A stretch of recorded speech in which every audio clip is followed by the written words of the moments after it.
Welfare association of licensed technical persons of ఆంధ్రప్రదేశ్ను రాష్ట్రంలో 26 జిల్లాల్లో బలోపేతం చేసేందుకు చర్యలు చేపడుతున్నట్లు అసోసియేషన్ చైర్మన్ మురళీకృష్ణ తెలిపారు. కాకినాడ మెయిన్ రోడ్డు గల ధన్య ఫంక్షన్ హాల్లో welfare association of licensed technical persons of Andhra Pradesh 7వ స్టేట్ ఎగ్జిక్యూటివ్ కమిటీ సమావేశం జరిగింది.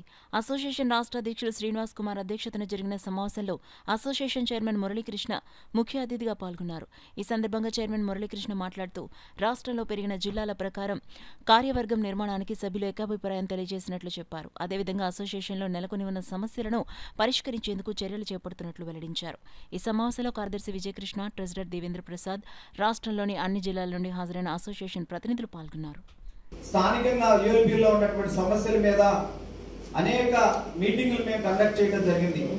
అధ్యక్షుల వారు కానివ్వండి, సెక్రటరీ గారు, నేను, కోర్ కమిటీలో ఉన్న మిత్రులు, మన జిల్లాలో ఉన్నటువంటి అధ్యక్ష కార్యదర్శి కార్యవర్గంతో అనేక జిల్లాల్లో గతంలో ఉన్నటువంటి 13 జిల్లాలు, ఇప్పుడు ఇడిపోయినటువంటి 26 జిల్లాల్లో ఆల్మోస్ట్ 99% అన్ని జిల్లాల్లో కూడా సమావేశాలను ఏర్పాటు చేసి ఆ స్థానికంగా ఉన్నటువంటి యూఎల్బీలో ప్రాబ్లమ్స్ కోసం మేము తెలుసుకుని మరి డిటిపి ఆఫీస్కి వెళ్ళడం, ఆ సమస్యల పరిష్కారానికి 100% కృషి చేశామని చెప్పి మీ అందరి సహాయ సహకారాలతో మీ యొక్క ఆదరాభిమానాలతో ముందుకెళ్ళామని చెప్పి గర్వంగా కూడా చెప్పుకుంటున్నాం. అలాగే మన చైర్మన్ గారు వారు ఈరోజు జరిగిన మీటింగ్ మీద కంక్లూడ్ ఇచ్చారు కాబట్టి ఫైనల్గా మనం 13 జిల్లాలని రాష్ట్ర ప్రభుత్వం వారు 26 జిల్లాలకు ఎదురుకు మనకున్నట్టుగా 26 జిల్లాలు ఏర్పాటు చేసుకుని 26 ఈసీ మెంబర్ తోటి వెళ్దామా, లేదు